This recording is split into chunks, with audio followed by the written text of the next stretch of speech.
Hello, everyone. I'm Rob Goodwin of YourBostonSports.com, along with my co-host, John Korn. How are you tonight? I'm fine. How are you today, Mr. Gordon? Good. Welcome. Yeah. It's early in the Red Sox season. It's April 14th, 2016. We have an off night tonight, but the Sox have started the season 4-4. A little bit of everything so far. Yeah, some good players. Some real good players. And some interesting roster moves as well. I guess we'll first talk about Pablo Sandoval being put on the DL for like a sore shoulder. On the DL? I don't know how that happened. I think he was kind of just going like this. Oh, that wow, He was lifting tacos to his face too much. Well, they certainly are putting the best team on the field they can. Oh, Travis Shaw. Without a doubt. But, do you go back to Pablo Sandoval? What caused this, do you think? I mean, they signed him for a lot of money last year. He had a subpar season last season. And then he comes into camp. He had a history of being a pretty good hitter, but I never... Hanley Ramirez made sense. He's a great hitter. But right.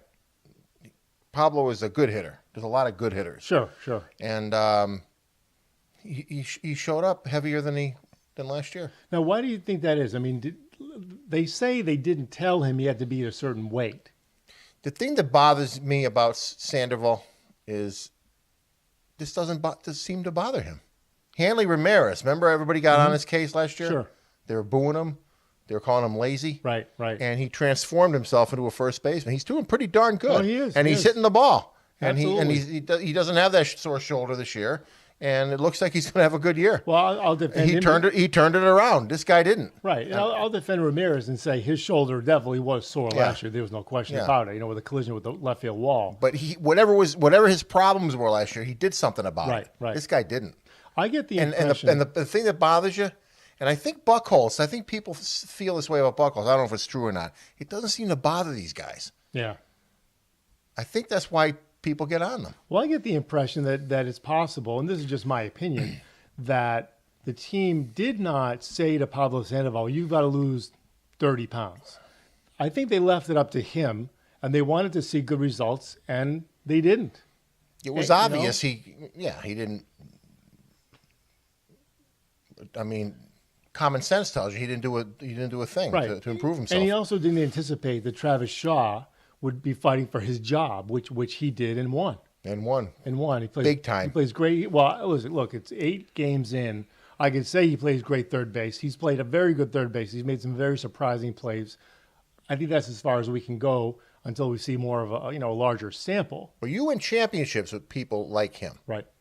Guys that can play different positions, and they just step up. Right. Brock Holt. Well, Holt is another one. I mean, obviously John Farrell is putting the best team he can out on the field, no matter who's making how much money. Right.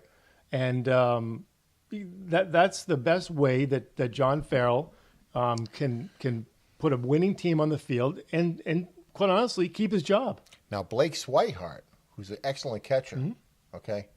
He's done a great job, and I'm excited that Vasquez has been called up. Yeah, and he may eventually be the catcher. So for everyone that's not caught up, Rusney Castillo has been sent down to AAA. He only got into one game, and with Holt out there, he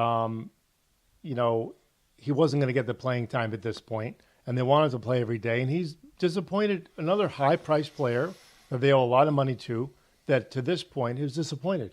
Yeah. With all the tools he has, he should be playing better than this. Yeah. He's got some experience from last year, but he's not.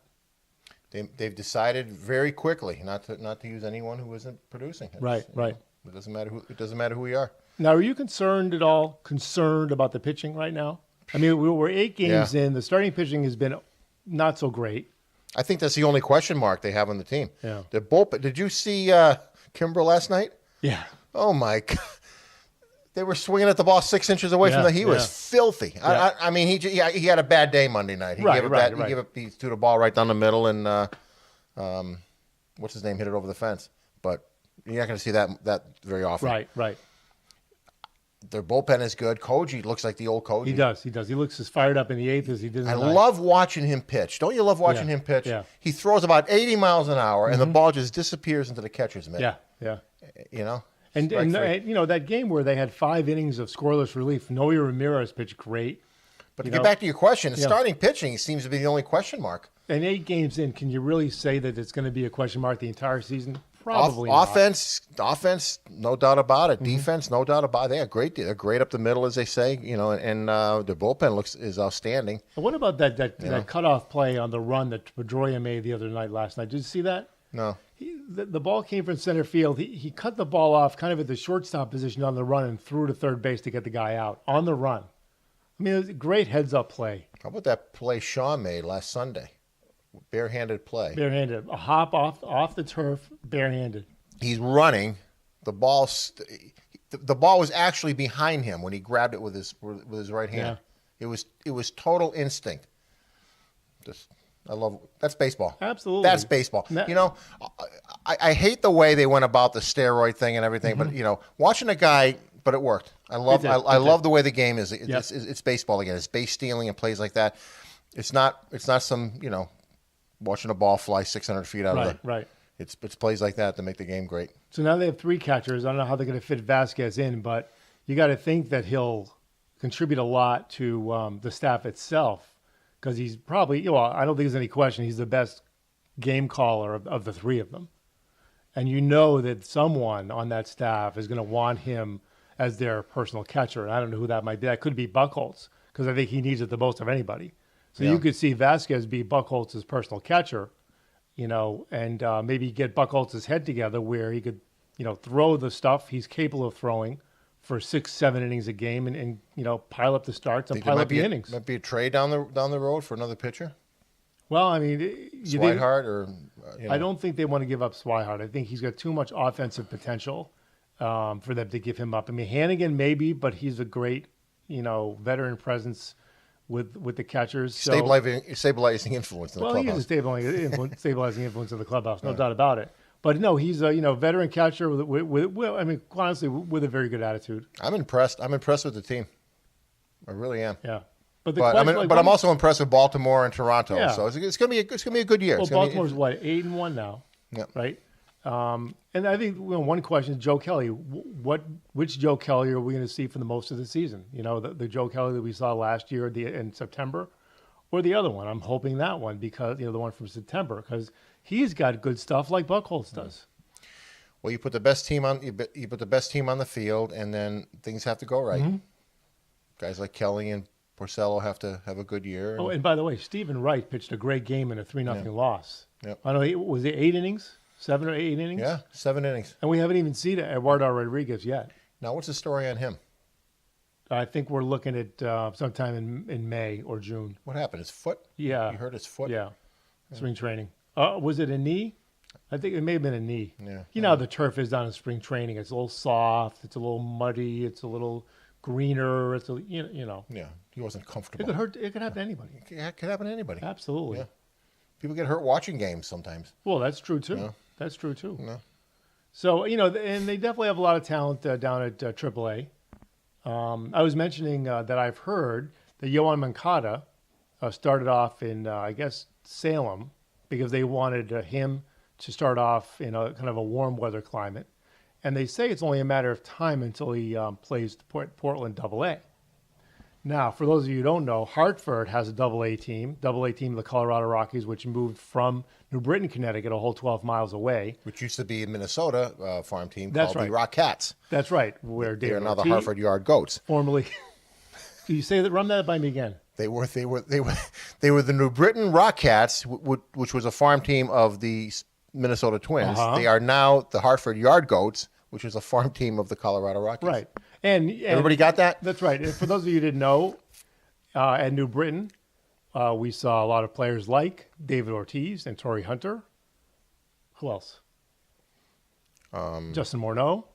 Back when they were the New Britain Red Sox, we saw Bob Stanley and a lot of guys came through there. Roger Clemens, Ellis Burks. Yep. Absolutely. Yep. I mean, they were in Bristol, Connecticut, which is a little not too far away. They had Fred Lynn. They had Wade Boggs. Yep. So there's a rich baseball history here in Connecticut. But what I was saying was that word has it that Moncada could very well be a AA in June, and the Portland Sea Dogs come to play in Hartford in June. I'm sorry, July 11th. Yeah, July. That's right. So there's a good possibility we could see Yohan Moncada right down in Hartford. Although the stadium's not quite ready yet. They're a little bit tardy. The Dunkin' Donuts sign is up. They call it Dunkin' Donuts Park right off Interstate 84. I see it every day when I'm driving home. But they do start play, I believe, May 31st. So they're a little bit behind schedule. But we hope to see you on Moncada right here in Hartford. And speaking of Hartford, I did see in the Hartford Courant there's a column called, what's that column called? In the sports? Yeah, the sports section. There's a column at the bottom of page 1 of sports. And what they mentioned was that it's called On the Fly, and Don Memori wrote it yesterday. And they mentioned that in 1948, they almost had an all-Boston World Series because the Red Sox came within one game of the pennant. They played a playoff game and lost.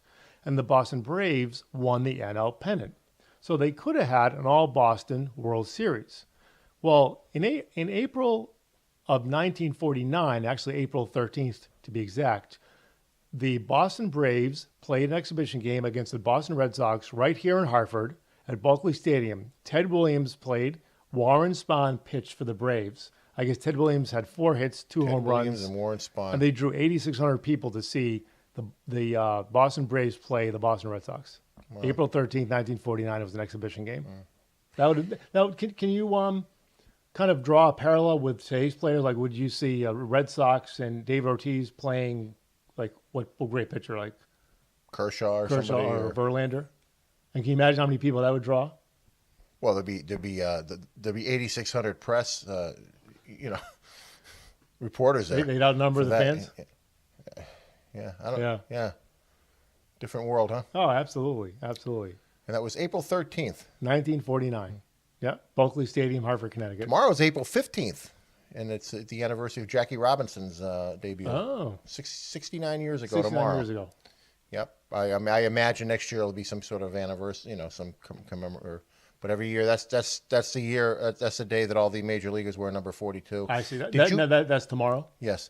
Did you catch the Ken Burns documentary on him? I did not. On PBS. It was fascinating. Was it? Unbelievable. I mean, this guy went through.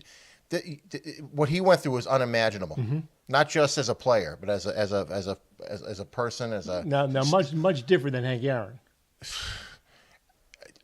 I didn't know how active he was in the civil rights movement after he retired. But all that stuff, he went through everything. All these stories about Rosa Parks, refusing to get back. He was doing that in the 1940s. Really? He was accused. He told an MP, "If you call me that word one more time, I'm going to break you in half." And he was arrested. And when he was in the military, they told him to get it back. And they dropped the charges and everything. But just one thing after another like that. Yep. It wasn't. I always thought it was the fans and the other players and opposing players that gave him a hard time. It was just unbelievable. You got to see this. This guy, I believe, is the one that opened the door for the civil rights movement. I think it was him. That's when the door opened. Oh, it's quite Jackie Robinson. Quite an American story. And the impact he had. I mean, short of Abraham Lincoln, I can't think of anybody that went through the ringer the way this guy did. Sure. I can't. After watching that thing, it was very. Every American should watch the Jackie Robinson story. I'll have to see if I can catch it if it's online yet or on Netflix.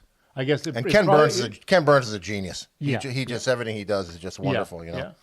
So. I'm sure that it's going to be a while before it actually hits video. So they may be showing it on public television for the next month or so. It's kind of neat. The last thing he ever did in public, about 10 days before he died, he threw out the first pitch in the 1972 World Series. And I remember being a kid watching that. Really? Yeah, I remember seeing that. Huh. Yeah, he was 1972. 1972. He died about a week or so later. Yeah. Heart attack or whatever. Yeah. Interesting. Yeah. So you remember seeing that? I remember seeing him. I remember seeing him at that World Series. Johnny Bench, bringing the ball over to him. Yeah. Yeah. The Reds and the A's. Interesting. Yeah. Interesting. Yeah. So the Sox are off tonight. They start a 4-game series against Toronto.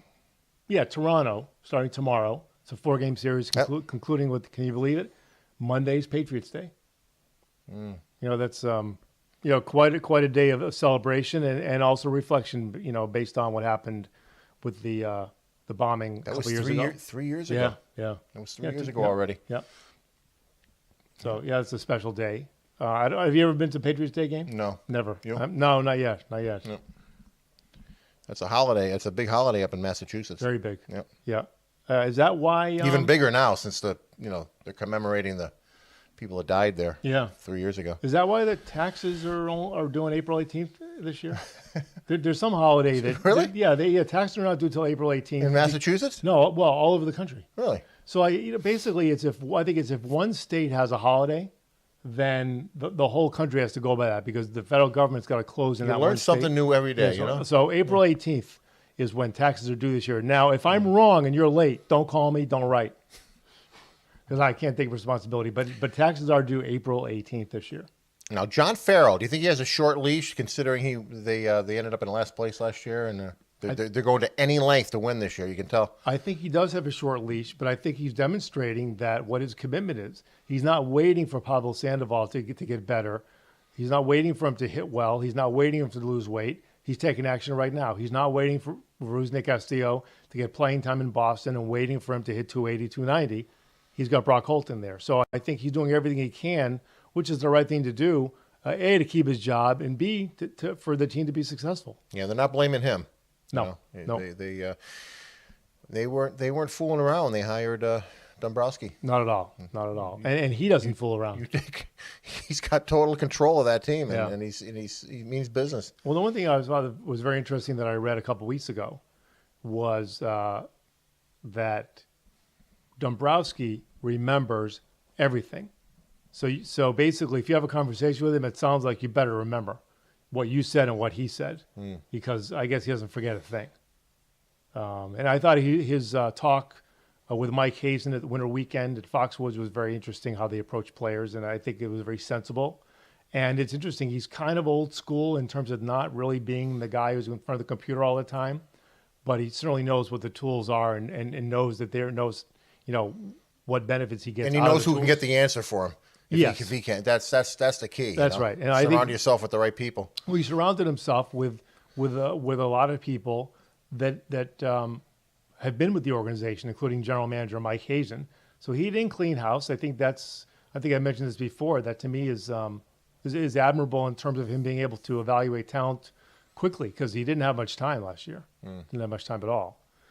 So, but he's not afraid to make a move. I mean, he's not afraid to make a fast move. Well, the move they may have to make is to release Sandoval, because if they try to trade him, they're going to end up paying his salary and giving up prospects.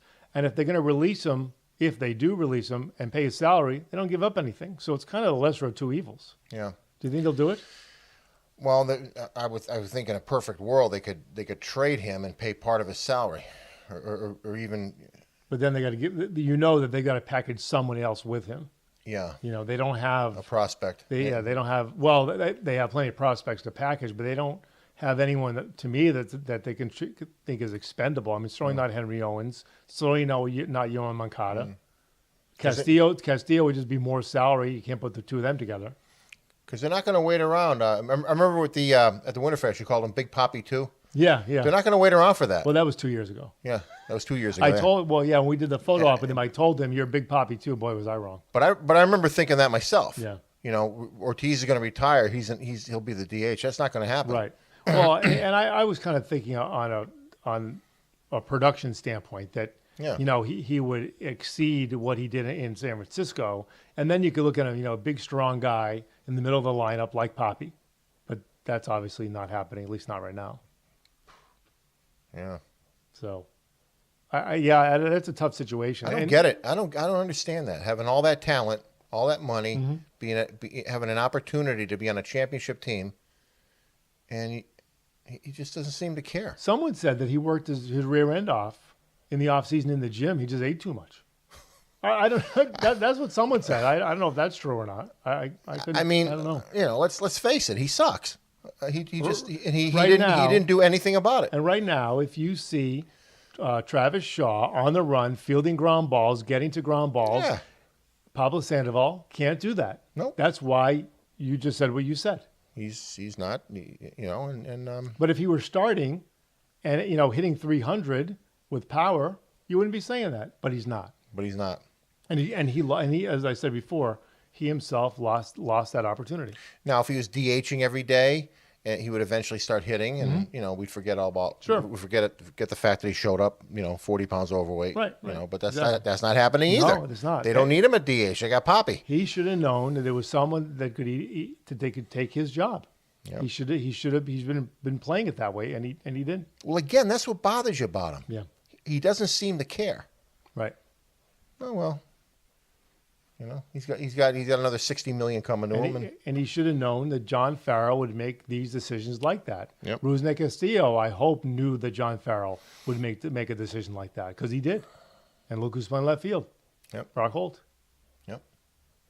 So, well, I'm excited too. I think the pitching can come around. I think the pitchers they have, especially the rotation, they've shown in the past that they can do the job. Buchholz, I'm not sure about. Of course, we're never sure about Clay Buchholz. But the real pressure is on Kelly and Porcello, Right? Because those are the two guys that have to come through. If they have a good year, they're in it. Yep. Because everything else, their bullpen is great, their defense is great, their offense is good. I mean, the only question mark is their starting rotation, and we know Price will have a good year. Sure.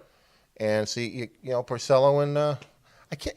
Is it Porcello or Porcello? It's Porcello, right? Porcello. I keep calling it Porcello. Or as Nesson put on their rundown on the lower left, on the left-hand side of the screen, Procello. Procello. Yeah, that was a little mistake. Yeah, there's nobody named Procello. Well, that's not as bad as what's his name called Ortiz.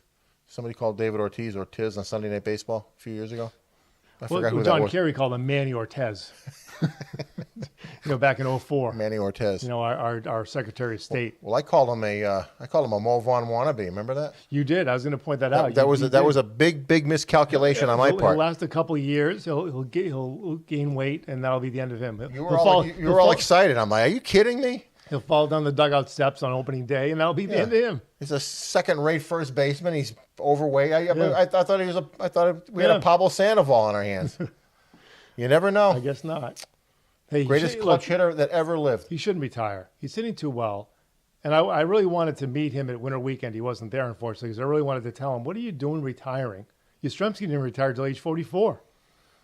I think Poppy would have looked at me kind of funny, because I think at age 40, I think he's done. It takes obviously a lot of effort to get in shape, to play every day, even though he doesn't play the field. But I was going to tell him that anyways. He doesn't want to. Yeah, he doesn't want. He wants to go out on top. Right. Exactly. Just like Kobe Bryant did last night. Yeah, 60 points. How's that? Last game, 60 points. They just fed him the ball, right? Yeah, but still, 60 not? points. Michael Jordan's last game, 15 points. Yeah, well, the Celtics' record for points in a game is 60 by Larry Bird, and he broke Kevin McHale's record, which I think McHale set less than a week earlier at 56. I stopped watching basketball after those guys retired. Yeah. I try to watch. I do try to watch Celtics. I do try to watch Celtics. Yeah. I'd rather watch. Yeah. Sometimes Bruins. You watch the Bruins at all? I watch hockey sometimes. Yeah. All right. Yeah. So we can talk about hockey at some point. We can talk about hockey at some point. Yeah. All right. Good. Yeah. All right. Hey, well, this is great getting together tonight in the Central Connecticut studio. I got one thing to show you. Okay. And a few minutes ago we did my baseball memorabilia tour, showing all the memorabilia that I have. And there's one piece of memorabilia that, I did mention, a couple things that you had given to me. Very nice of you to do that. And I would say, when did you mention that? When we did the memorabilia tour a few minutes ago. Oh yes, that's right. Yep. That's right. Yeah. So I would say, like in 2009, 2010, I was on the Red Sox shopping site and under memorabilia, and they had this item that I thought was pretty neat, and it was reasonably priced because it was a couple years old. Well, old, but past the time where this particular event happened. And I bought two of them. And I want to take this opportunity tonight. I know that when you did your memorabilia tour, you showed your pin collection. You've got a pin from every stadium you've been to, and you've got what, 2 to go? The only one I haven't been to is Colorado. Okay. Yep. Now you were at City, right? I was at City a couple times. I just got back. Miami. I was in Miami last week. Okay. It's opening day. Yep. Miami. Oh, yeah, the new Miami. Now, how was that? How was that stadium? Oh, it's an engineering feat. It's not only a retracting dome. It's a retracting wall behind left field, where they open that up and you see the skyline of Miami. That's pretty neat. Very neat. As far as I like the older looking parks like Camden Yards or Fenway. They got more character to them. Yep. But it's an engineering feat. It really is. Nice. It's a marvel. You look at it. How do they make this thing? Yeah, The big giant gears with the, Yep. Safeco Field has one. Milwaukee has one. Some of them just have domes. Right. But anyway, Yep. yeah. So it was good. So anyway, so I bought this piece of memorabilia, and I bought two of them, and I want to take this opportunity to present you with one of them. And what it is a 2007 World Series pin set. And the first one is Red Sox with World Series on it. The middle one is the two team hats with 2007 World Series. And the one on the right is the World Series trophy with the B next to it for Red Sox 2007. So I don't know if anybody could see, if you can see this. Oh, wow. But it's pretty neat. That's for me? And it's sealed. And, yep, it's for you. I want you to enjoy that. I could put that with my pin collection. Yeah, you can. My stadium pin Absolutely. collection. Thank you, sir. You're welcome. Yeah. Welcome. Wow. Pleasure. Oh, Colorado Rockies. Yep. Yeah. Wow. So it's not, it's unopened. You probably want to leave it that way. I don't know if you can put it in your cork board, but unopened from 2007. Nice. Enjoy. Thank you. Enjoy it. Yeah. All right. Yeah. Thank you very much. No problem. My pleasure. Yeah. Well, thanks everyone for joining us. April 14th, 2016, yourbostonsports.com. Check us out on Facebook, on Twitter. We're on Instagram too. You feel free to link up with us on Instagram. And hope you have a great night. Again, thanks for joining us. Good night, everybody. Good night.